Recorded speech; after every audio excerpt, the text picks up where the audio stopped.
¿Cómo reacciona usted ante la crítica? Siempre he dicho que si un crítico yo tuviese una total confianza en él, procuraría ponerle piso y visitarlo con una frecuencia extraordinaria, porque no hay nada que agradezca más un creador que una orientación fuera de él. Alguien que le diga, por aquí vas bien, o esto no lo estás haciendo bien, o te estás desencaminando. Yo agradezco mucho la crítica cuando respeto al crítico.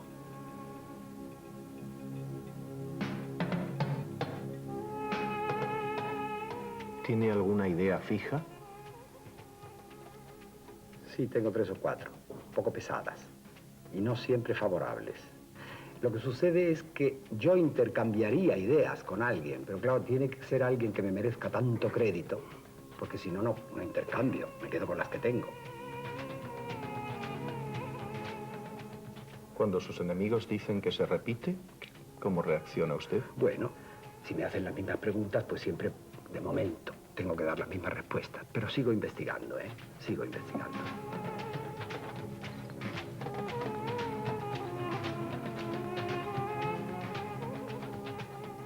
¿Rectifica mucho? Procuro pensar bastante, pero luego me abandono. Creo que el tiempo y la vida toman las decisiones de una manera más sabia que nosotros. Solo hay que seguirlos, obedecer. ¿Ha cometido alguna vez el pecado del plagio? Una vez hubo un pequeño proceso sobre eso, que naturalmente quedó en agua de borrajas. Yo creo que he escrito tanto y sobre tantas cosas, he sido un poco una criada para todo, que puedo empezar ya, si quiero, a plagiarme a mí mismo.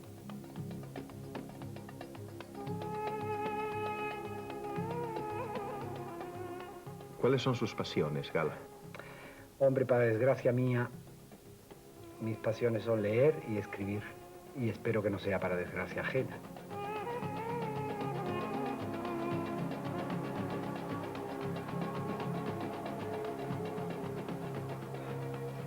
Empezamos por lo más natural, que es el arte. El arte para mí es quizá la más alta y personal manifestación de la cultura. Yo creo que es la concreción estética, es decir, bella y individual, de los subconscientes colectivos, de las memorias comunes, de los sobreentendidos, de los sucesos que se han quedado latiendo en el alma de los pueblos. De repente alguien concreto, los utiliza, los expresa, los configura y hace la obra de arte. Para mí, el arte verdadero, el alto arte, es eso. Es una creación. Y es como un agua, la poiesis, que toma la forma del recipiente en que se vierte. Entonces hay el arte de la palabra, que es la literatura, o el arte de los volúmenes, que es la arquitectura, o el arte de los colores, que es la pintura, o el arte del ritmo, que es la música, o el arte de la luz y el movimiento, que es la fotografía o el cine. Y todas esas variedades de arte, todas esas, de alguna forma surgen de la cultura magnífica, un poco aderezada por la cultura adquirida, por la cultura posterior, y serán más altas cuanto más significativas de los de abajo sean. Por ejemplo, ¿qué libro hay que nos signifique más a los españoles? Hayámoslo leído o no, que el Quijote. ¿No decimos todos cosas del Quijote, aun sin saberlo, porque está dentro de nuestras arterias? Sabemos quién era Sancho, cómo actuaba Sancho perfectamente. Como lo italiano está representado en Dante o lo ruso en Dostoyevsky. Y son obras tan sutiles que se pueden escribir pasando por todas las barreras. En todo momento ha habido censura. En todo momento el orden establecido ha querido mantenerse. Pero las grandes obras de arte que han concretado a su pueblo, la colectividad que tienen por debajo, han traspasado las fronteras. Porque están los sobreentendidos, está esa lengua entre dientes que el pueblo adivina. Entonces, el arte siempre creo yo que no debe ser gratuito, que no debe ser una especie de onanismo, que no es una masturbación de una persona que de pronto se encuentra artística y hace algo. Tiene que aspirar siempre a ser clásico, es decir, a durar. Ahora, para durar en el porvenir, tiene que servir en el presente. No hay nada clásico para mañana que no haya sido moderno hoy, que no haya sido representativo del hoy. ¿Por qué los artistas suelen ser insoportables? Bueno, algunos entrevistadores también. No creo que eso sea imprescindible. Es muy conveniente, pero no es imprescindible. Pensaba que lo había dicho por usted, ¿no? No, no, no. No. Lo que sucede de verdad es que el artista insoportable lo es porque está en esa soledad comunicativa, en esa soledad sonora, y está trabajando para todos y también un poco en contra de todos. Es decir, él hace su arte de una forma nueva, normalmente, y está criticando a la sociedad, pero la critica en favor de ella misma. A la larga es siempre beneficiosa esa crítica, es una colaboración, es una construcción de la sociedad. Eso es lo que lo hace un poco apartado al artista. Pero sin embargo el pueblo tiene debilidad por los artistas, no solo por los suyos. De repente, en un pueblo cualquiera se ve unos niños que miran con admiración a un pintor inglés o norteamericano incluso, o escandinavo, que está pintando sus paisajes. Y lo miran con fervor y con envidia y lo consideran una especie de ser respetable. Y eso está bien. Y luego a lo mejor es verdaderamente insoportable. Yo siempre he procurado serlo lo menos posible. Cuando se pagan miles de millones por un Picasso o por un Van Gogh, ¿eso significa que se está valorando el arte o que es una inversión? Bueno, es evidente que es lo segundo. Normalmente hay muy pocos verdaderos aficionados al arte que tengan tanto dinero. Yo encuentro que lo que pasa es que el arte empieza también a salir de ello, empieza a minorar esa tendencia. Ha entrado en bolsa, se cotiza en bolsa. Y usted sabe que la bolsa es pues como un juego de azar. De pronto se estarían vendiendo a lo mejor en Wall Street la cosecha de trigo de Texas del año 95. Y se juega con lo que sube y baja, y no se sabe cuando llegue el 95 cuál será el resultado. Un poco igual sucede con los cuadros. No se admira más a uno que a otro, simplemente hay uno que de momento cotiza más. Cotiza más y suele cotizar más o alguien que se murió de hambre, ¿no? O alguien que se cortó una oreja, alguien verdaderamente llamativo, o alguien que vivió 90 y tantos años. Me refiero a Modigliani, a Van Gogh y a Picasso.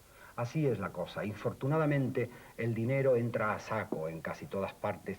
Los mercaderes en la época del Evangelio se quedaron, creo recordar, en los atrios del templo.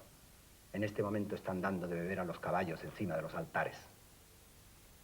¿El arte, Gala, es un camino para conocerse a sí mismo? Principalmente. El arte, se ha dicho mucho que es comunicación. ¿Pero qué vamos a comunicar? Si no es previamente conducida, es futura comunicación por un conocimiento más hondo de la realidad verdadera y rigurosa de las cosas y de la realidad de uno mismo. A través del arte conocemos mejor el mundo y nos conocemos mejor a nosotros.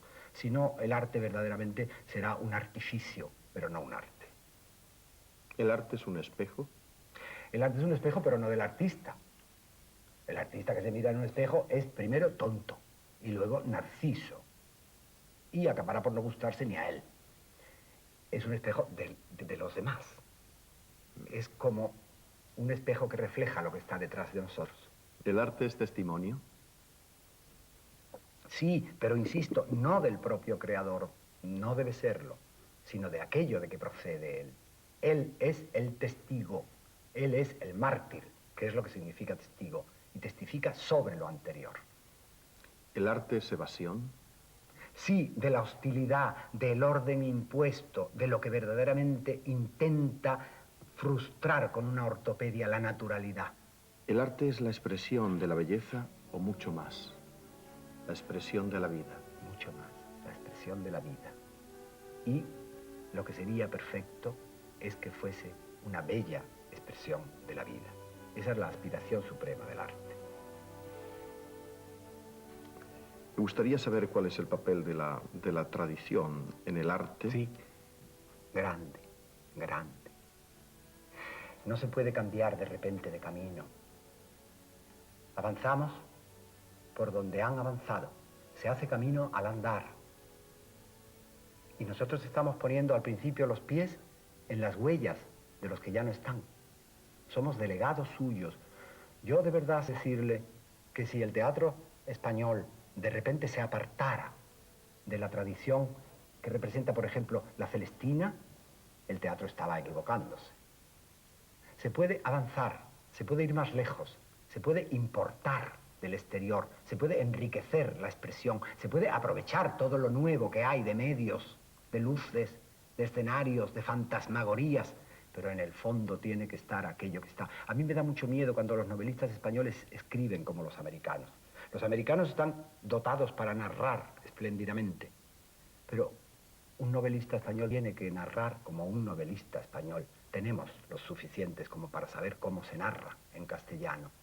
Y luego está casi lo contrario de la tradición, las vanguardias.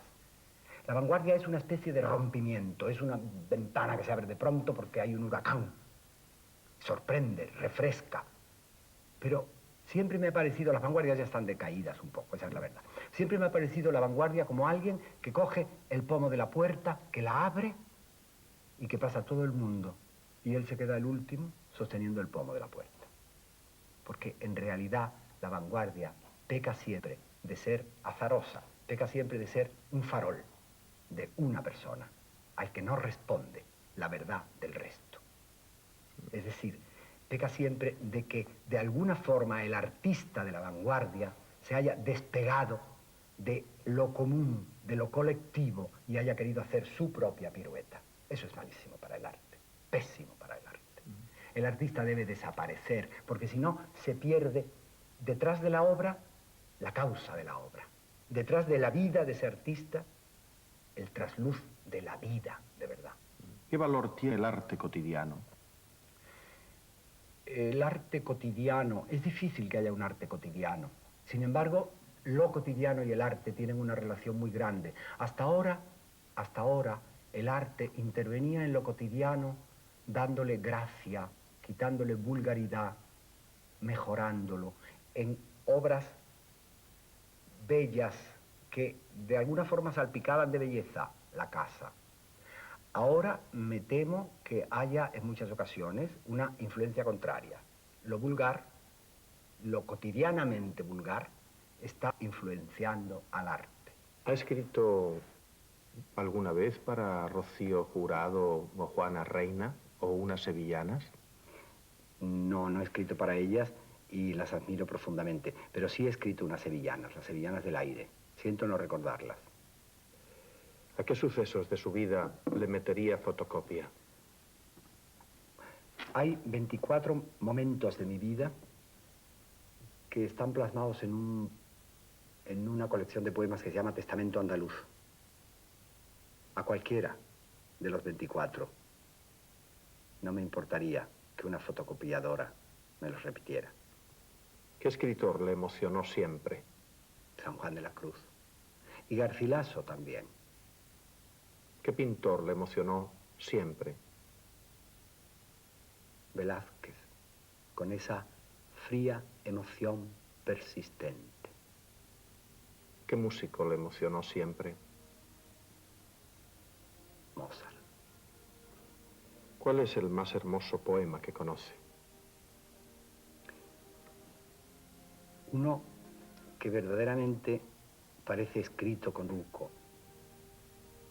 Es como para creer en Dios, en un Dios que dicta, que revela. Es un trocito de un cántico de San Juan de la Cruz. Dice: y todos cuantos vagan, de ti me van mil gracias refiriendo, y todos más me llagan, y déjame muriendo un no sé qué quedan balbuciendo. Ese misterio de que el poeta balbucee que, antes de decir el verbo balbucir, me parece un hallazgo literario no superado. 5 poetas andaluces De ahora, de siempre. Góngora, Fernando de Herrera, el arcipreste de Hita, porque estoy absolutamente convencido de que nació en Alcalá de Benzaide, que ahora se llama Alcalá la Real. Y necesitamos decir 2 de los penúltimos premios Nobel españoles, Juan Ramón y Vicente Aleixandre, Huelva y Málaga. Yo le digo Lorca, ¿y usted qué me dice? Universal. Es tan universal que casi no es ya ni andaluz. Eso pasa. ¿Cómo es esa espera del creador mientras la inspiración llega? Terrible. Terrible. Si no fuese porque se tiene un poco el presentimiento de que acabará por llegar, sería casi insoportable. Hay épocas de esterilidad que son buenas para la creación, pero eso solo se sabe a posteriori. Mientras está pasando, no hay quien te convenza de que aquella época no es la última esterilidad de tu vida. Lo que sucede es que todo es como el invierno. En el invierno se está fraguando algo, pero en silencio. Están empezando los retoños a premeditar su salida, pero en silencio. No se ve nada, no aparece nada. Está el frío como único rey de todo. Esa es la esterilidad y la esperanza de la primavera. ¿Cómo consigue la concentración? No estoy nada seguro. No estoy nada seguro de que sea yo quien la consiga. Me da la impresión de que es ella quien me consigue a mí. Señor Gala, sinceramente, ¿cuesta mucho ser auténtico? Sí, porque han conseguido que ser auténtico parece que fuese ser cínico, o ser descarado, o echarle en cara a alguien algo.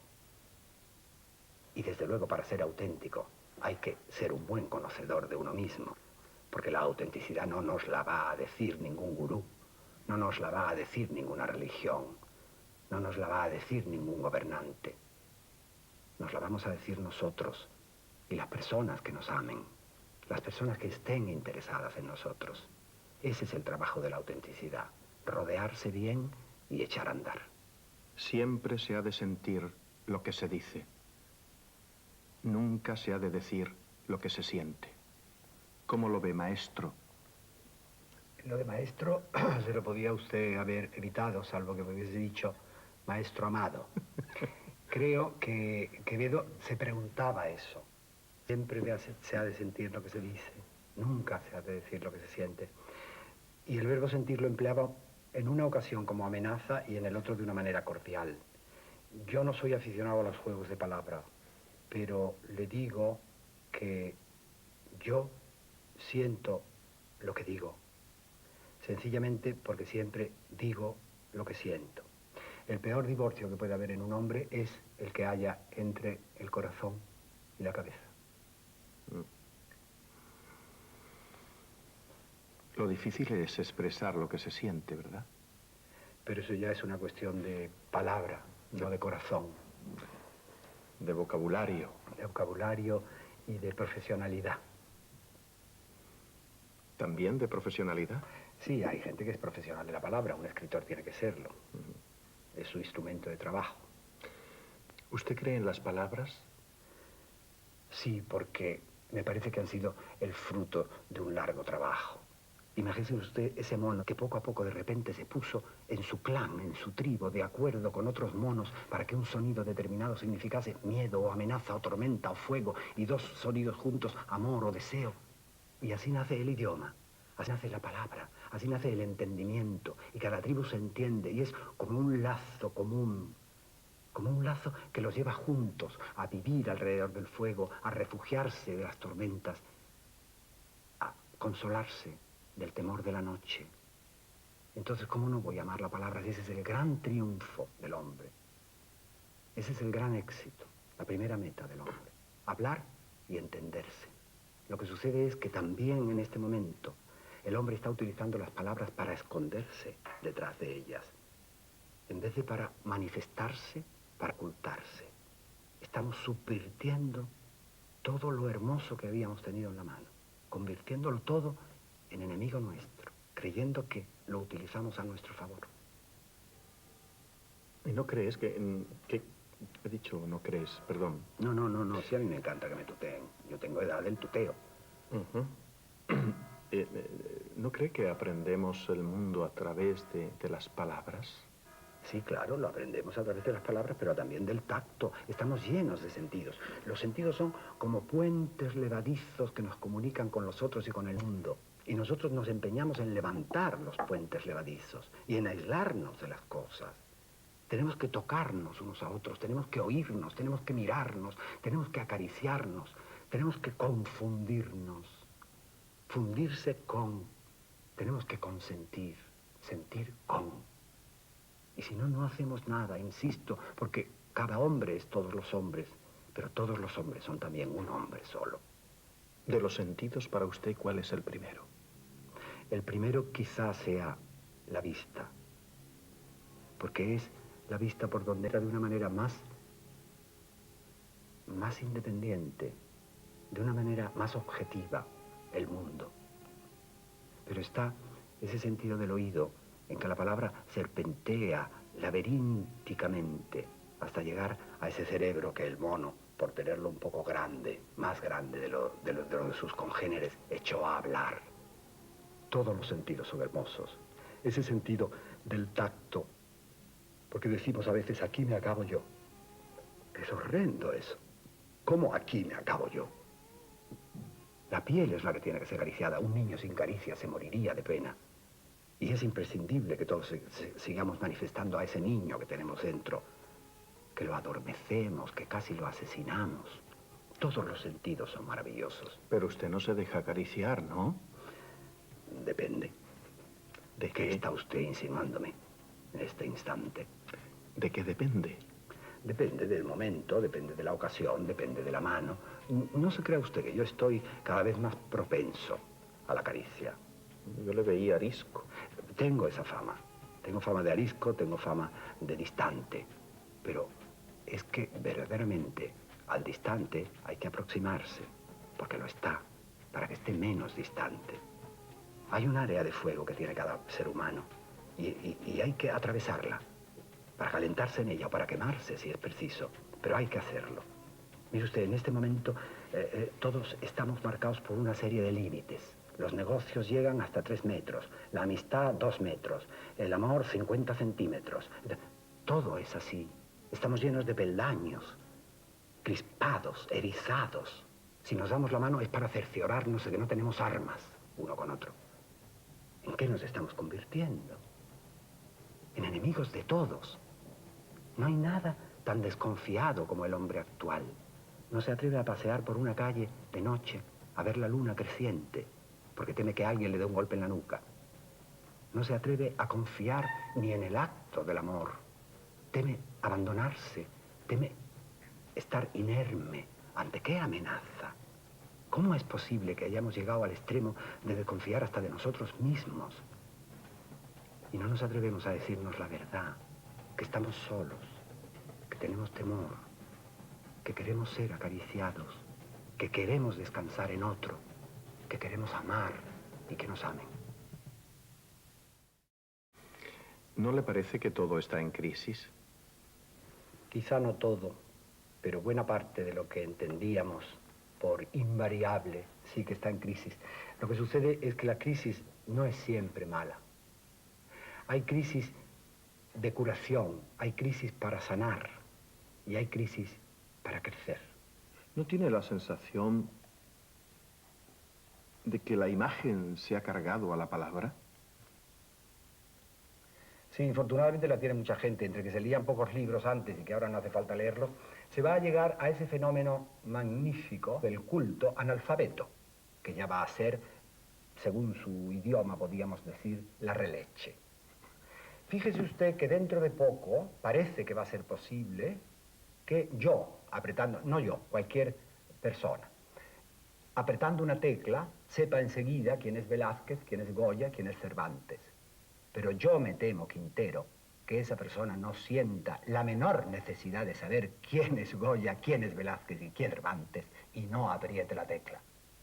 Eso es grave.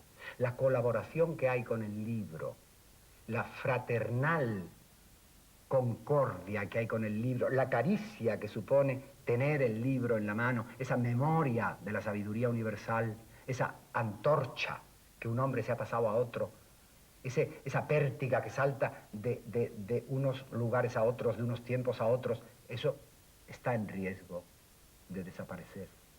A mí me da pena, no solo porque escribo libros, sino porque los leo, porque han sido mi vida.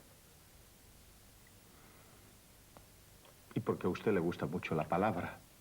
Y porque a mí me gusta mucho la palabra y no sé apretar teclas, Quintero, ¿qué le voy a decir? No sé por dónde me ando cuando me ponen un teclado por encima.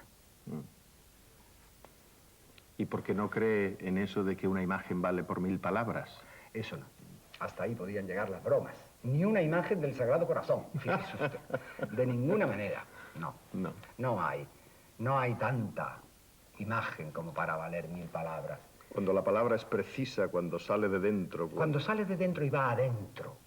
Cuando se transforma en ese puente magnífico inventado por el hombre por el que se transcurre. Por algo, el idioma, se ha dicho, es una patria. El idioma es el vehículo natural de la cultura. Yo no conozco otro. No conozco otro. Los ordenadores siempre hablarán con acento japonés, Quintero, desengáñese usted. Usted escribe o habla mejor si está enamorado, ¿no? Supongo que no del amor. Me parece que del amor se escribe y se habla mejor cuando no se ama, porque se tiene un cierto distanciamiento.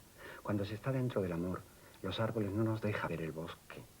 Tenemos que irnos un poco fuera para ver ese bosque del amor, que a mi vida ha llegado siempre un poco como el bosque de Birman, de Macbeth, que llegaba para dar la muerte.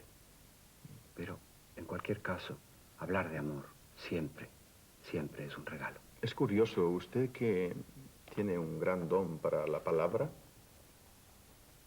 sin embargo, una vez se metió en un sitio donde no se habla, en un convento de cartujos.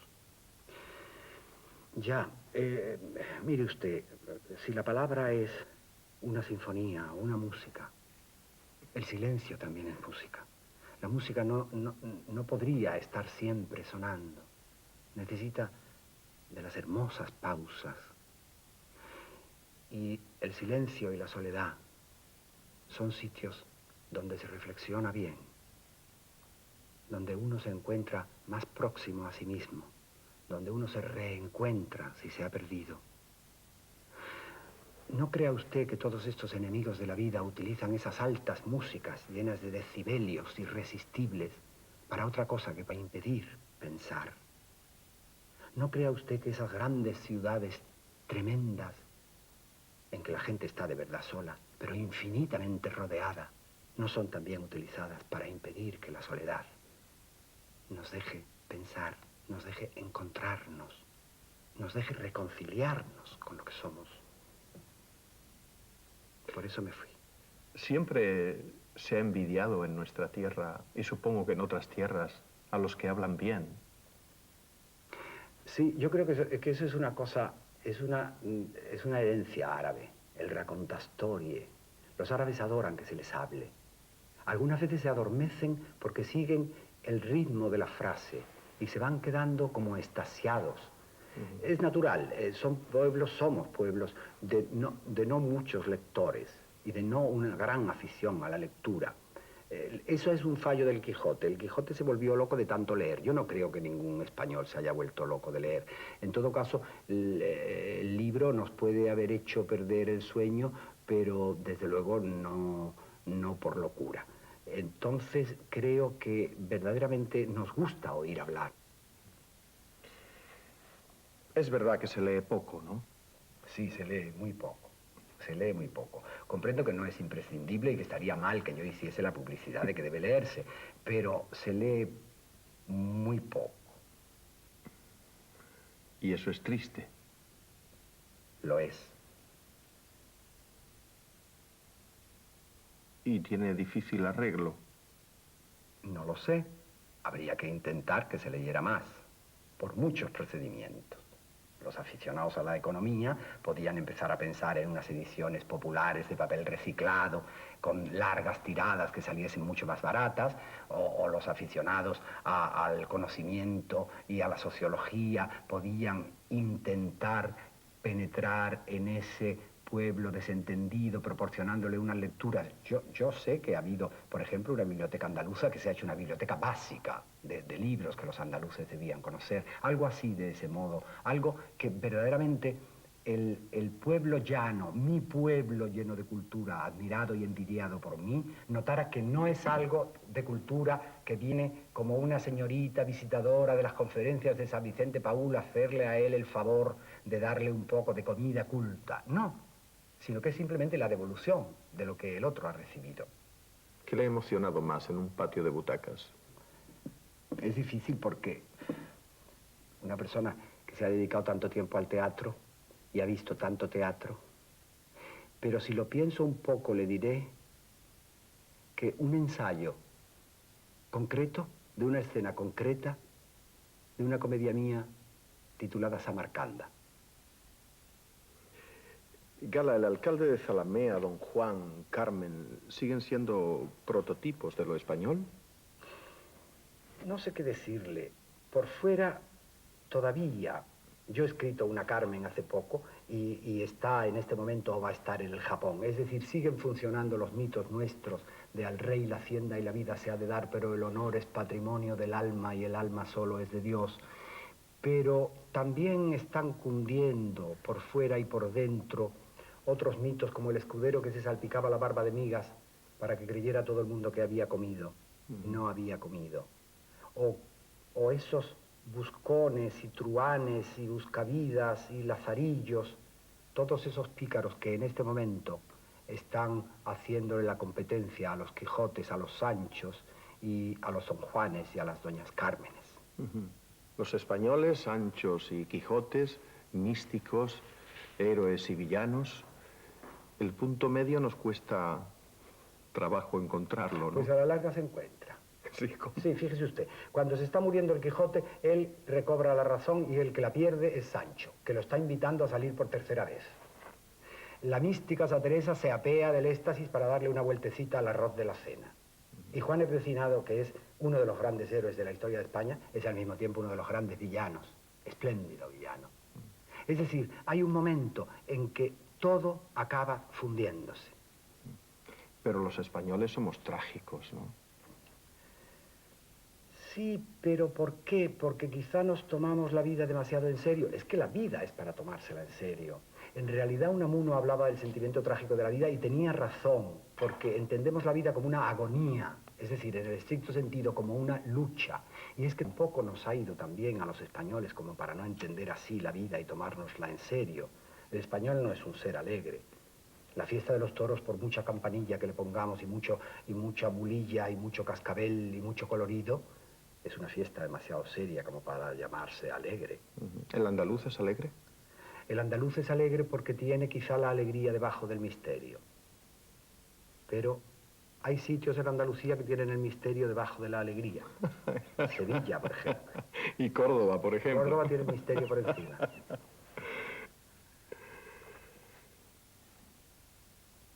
¿Qué hubiera sido usted en la Andalucía esplendorosa, en la árabe? Filósofo, poeta, emir, rabino o sacerdote, o surtidor, perdón. Ah, hombre, Sacerdote. me da usted una posibilidad magnífica. Pero de todas maneras me temo que dado mi carácter, habría sido filósofo. ¿Necesitamos más filosofía? Necesitamos mucha filosofía. ¿Sabe usted qué sucede? Y me da la impresión de que los filósofos de ahora, a fuerza de especializarse, han perdido la universalidad, ese concepto del mundo entero que tiene que tener un filósofo y una filosofía para sostenernos. ¿Qué da la sabiduría? La sabiduría da el hecho de reflexionar, el hecho de aprender, el hecho de ir como una esponja embebiéndose de todo, conociendo todo, quizá leyendo lo que otros han pensado, pero sobre todo pensando uno mismo. El hombre tiende a recorrer en su vida todos los estadios de toda la humanidad. El niño está siempre fascinado por el fuego y por el sexo, y luego por el pensamiento y por el jugueteo intelectual, y luego el joven por las revoluciones solidarias, y luego quizá por el desencanto, que sea lo que caracteriza a nuestra época.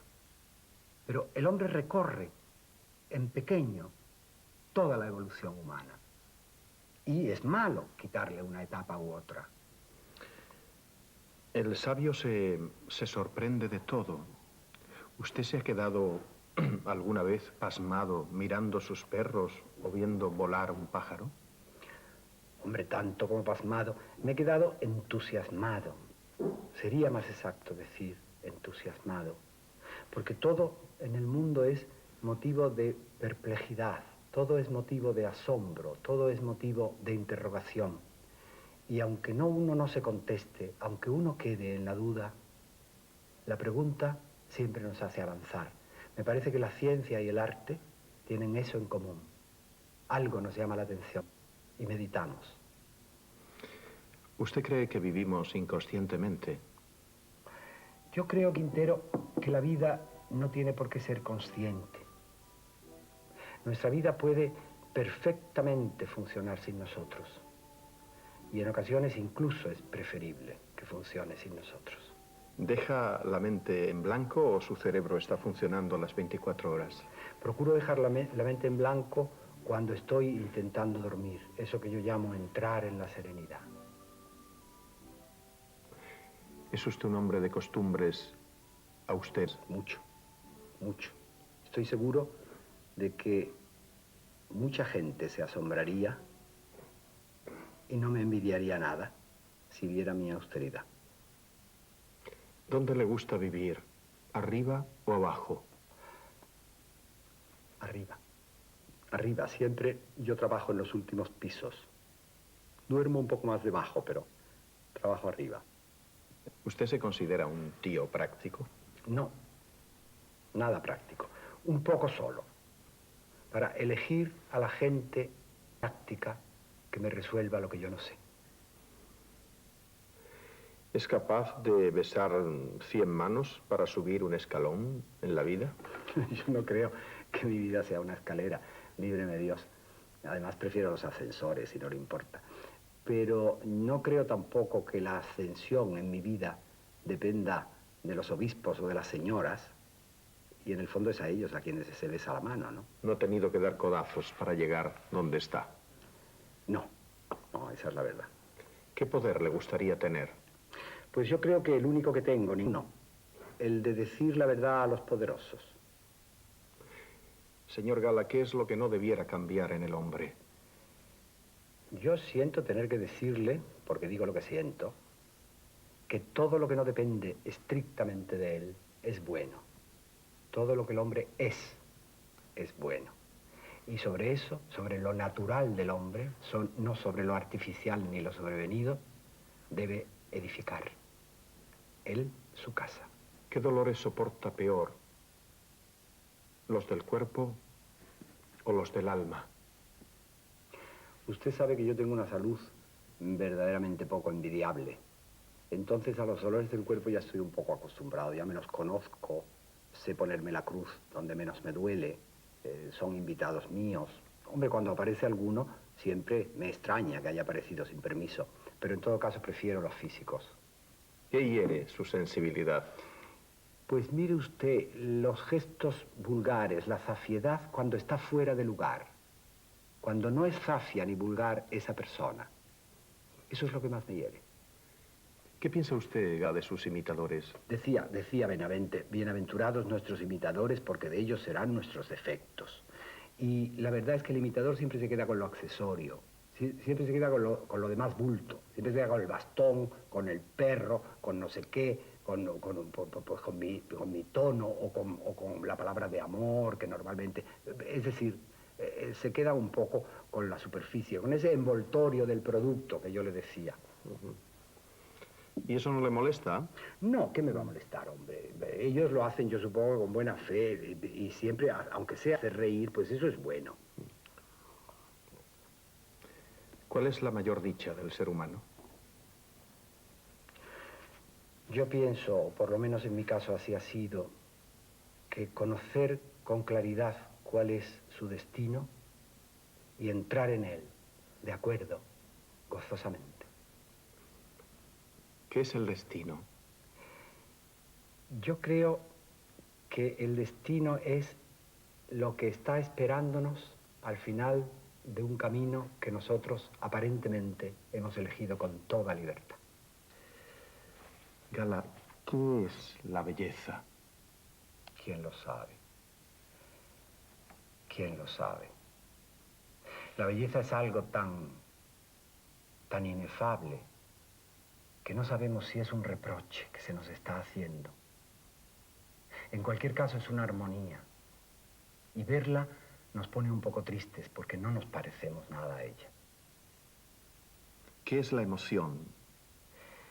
Para mí la emoción es el coincidir con un abrazo. ¿Y el sentimiento? El sentimiento es un camino común por el que se va juntos y coincidentes. ¿Y la imaginación? ¿Qué es? Como una ventana abierta por la que nos asomamos y vemos lo que no está dentro. ¿Y la fantasía? Las alas abiertas, salir a través de la imaginación con las alas abiertas. El arte es el resumen de todo eso. El gran arte sería el resumen de todo lo que usted ha dicho, de la emoción, de la belleza, del sentimiento, de la sensibilidad y de la imaginación y la fantasía. ¿Todo lo que nos despega de la realidad nos hace daño? No todo nos hace daño, pero sí nos engaña a veces. Y la realidad es acaso más dura, porque los sueños son los hermanos pequeños de la realidad. Pero la realidad es menos dañina que los sueños. ¿Usted sabe en qué momento usted es usted? Pues afortunadamente sí, porque si no sería un esquizofrénico. En mi oficio, y mi oficio no admite ocios, aunque yo procure ser transparente para lo que tenga que decir sea dicho sin que se note mi presencia, yo estoy. Es decir, puede ser prestada mi garganta, puede ser prestada mi mano, pero son mi garganta y mi mano. ¿Y usted quién es? Yo, Antonio Gala, ¿qué voy a hacer?